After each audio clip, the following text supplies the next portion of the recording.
Hey everybody, welcome back to the channel. Today we're going to be talking about V-mount batteries. You're probably wondering at some point, what is a V-mount battery? Is it something for me? So we're going to dive right into that. I'm going to show you one of these Neewer V-mount batteries that we've received for testing, and I'm going to show you what a V-mount can do for you and what features you're probably looking for in a battery. For today's video, Neewer sent us a PS099EP model. This V-mount battery is a really cool one because it is safe to fly with you on an airline, which is really handy. So let's unbox this and take a look at what's inside.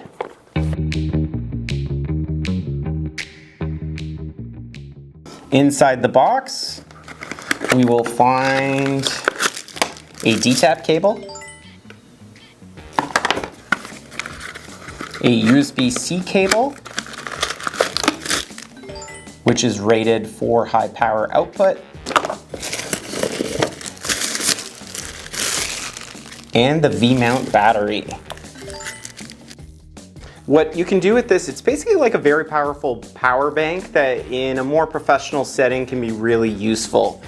A V-mount is used as a standard across the industry for videography and photography, and it has the ability to power all your devices all at once. So for someone like myself, I'm using a Canon R5 Mark II and an R5, so we're filming currently on the R5 II. It needs 45 watts of power if you're going to externally charge it, and something like a V-mount battery is the way to do it. Now, you're probably wondering why they call them V-mounts. V-mount actually comes from the name of the attachment. It's got a very secure mount on the back that is shaped like a V. So one of these batteries are meant to be attached to your rig in a very safe manner. So that's why something like a V-mount would be more handy over just a regular power bank. This specific model has 100 watts of power. You're going to range in the type of power requirements you may need. So like I said, an R5 and an R5 Mark II for me needs 45 watts of power. It is very difficult to charge that using just a regular external power bank, because you're going to get into some very expensive power banks to be able to do something like that. So V-mount battery comes into those situations where you have lots of gear that are going to pull a lot of power, and you're going to need to use an external battery to power all of them very easily. Another handy thing for a V-mount battery is that you can use something like this to charge or power your camera externally all day. If I have this attached to my Canon R5 Mark II, it'll pretty much go for a whole shoot, or if I'm shooting astro, all night without needing to change batteries. You might think it's not a big deal to switch batteries, but when you're in the middle of a shoot, it's gonna be a little annoying. You might miss some opportunities. I've actually had my camera die in the middle of an important shot. I've had to switch batteries. So that's where something like this helps keep your shoot nice and efficient. Also, if you're shooting photography all night, we recently did some aurora photography. We were out in the middle of nature and the aurora is happening right in front of you. If you're spending time rifling through your bags looking for batteries, you're gonna miss some amazing opportunities for auroras like this. So by using something like a V-mount on my rig, I was able to keep my battery and my camera running for hours on end without worrying, hey, am I gonna run out of juice? Am I gonna miss a shot? So that's where something like this is handy for a photographer and videographer. So specifically in this box, it came with a USB power cable that is rated for high power output, as well as a DTAP cable, which allows you input and output to other DTAP type contraptions. So an example of where you might use DTAP is if you have a dummy battery, a DTAP usually connects through that. So again, that's in a scenario where we're doing maybe all night photography for astro and that kind of thing. But with the USB-C format that this has, you won't necessarily need to use DTAP for the all-night photography, so you're more likely just going to need something like this to be able to just shoot all day. On the specific model that we have today, this has a lot of different inputs and outputs, so this is able to actually charge using just a USB-C cable or DTAP.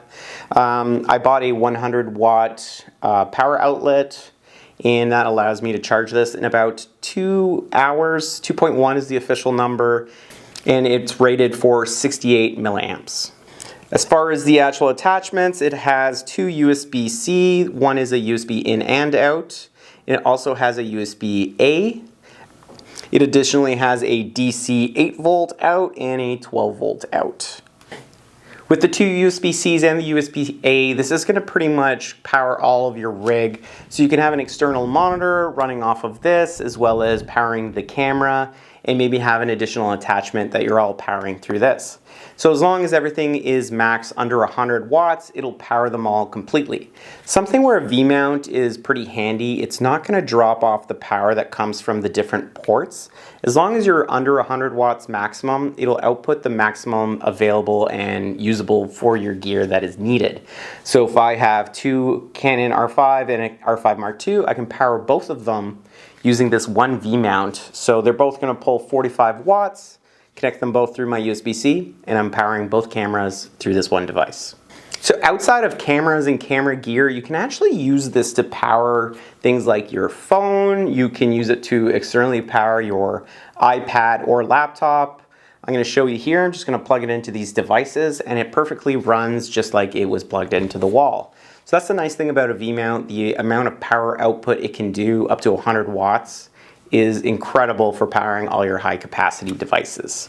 So one V-mount battery like this can pretty much take care of all of your photography and tech needs as you travel, or maybe just on location.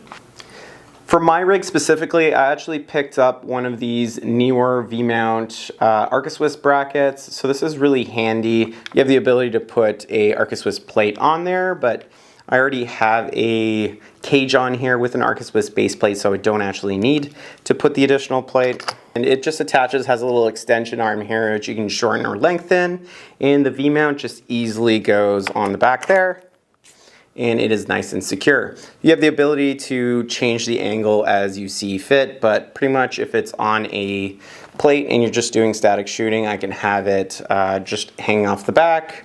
Does not interfere with the screen, because usually I have the screen articulated out to the side, and I'm good to go. Again, just use the USB-C cable. I'm going to attach it here on the power port of the side. Okay, and now the camera is pulling power from the V-mount battery. If you're using a Canon R5 or one of the Canon R series cameras, you'll actually know that it is pulling power externally when the battery notification symbol is actually gray instead of white. So you can see on the camera here that it is showing gray, which means it's pulling power. If you are using a V-mount with the camera, Canon actually requires that you do have a battery in the system, and otherwise it will not actually pull power. So you can have the battery in there, and if the camera's not on, it'll actually charge the battery, so nice and easy. Going back to the battery bank for a second, you can see on the back of this Neewer battery, it's going to show the different voltages it has through all the different outlets. So currently I'm using USB-C 2, which is using 5 volts of power. If I press the button on the top, you can cycle through the different screens and see what it's actually pulling. So it says 5 volts of power, and it is using 1.4 amps. So if you have multiple things going at the same time, you're able to see how much power is actually going out to all the different devices, and as well see the total amount of charge that is remaining in your V-mount. Outside of the different outlets that you have on the top, you really do want to have a battery with all these different configurations on there, so you have all the variety of options when trying to power your devices. So again, this has all the different USB, DC, D-tap on the side, and there's also a port on the back, which you might not be familiar with. This is usually for different high-end video equipment rigs. This V-mount specifically has the ability to smart check a lot of the different powering it's doing, which means that it's not going to overheat, overcharge, overcurrent all your devices. So it's nice to know that your device isn't going to cause any issue to all your gear, and it is nice and safe. So in summary, a V-mount like this is something really handy for all sorts of photographers and videographers out there. As I said, this thing will charge all of your devices from laptop to phone to camera gear to your different lights on your setup. So it's a really handy tool to have in your gear to help get you through the day on location. Also really handy when you travel to be able to power your gear, such as your drone. So it's nice to be able to have just like a battery bank that can do it all without needing to get a little crazy with size or price. So I really like this V-mount. I think the build quality of this one specifically that Neewer sent us has been really good. It's done everything I pretty much needed. So I was on the hunt for some sort of battery bank unit that could power my cameras, because the Canon R5s have had a very difficult time with external powering. So it's been really satisfying to know that this V-mount not only can power the one camera, but both of them simultaneously. And like I said, when we were shooting out astrophotography, specifically the Aurora, I did not need to worry if this battery or my camera was going to run out of juice. So it was very handy to have with me. Especially now that I'm getting more into video as well, it's going to be nice to know that it's going to be able to power both my camera for a half-day shoot at minimum, possibly a full day, as well as my HD monitor and lights, and it can pretty much take care of everything I need it to.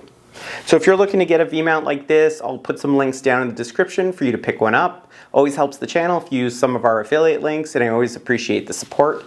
If you have any questions about V-mounts or perhaps camera gear, leave the questions down below and I'll do my best to answer them as soon as possible. Hopefully you learned something new today. Don't forget to subscribe if you like these types of videos, give it a like, and I'll see you in the next video. See ya!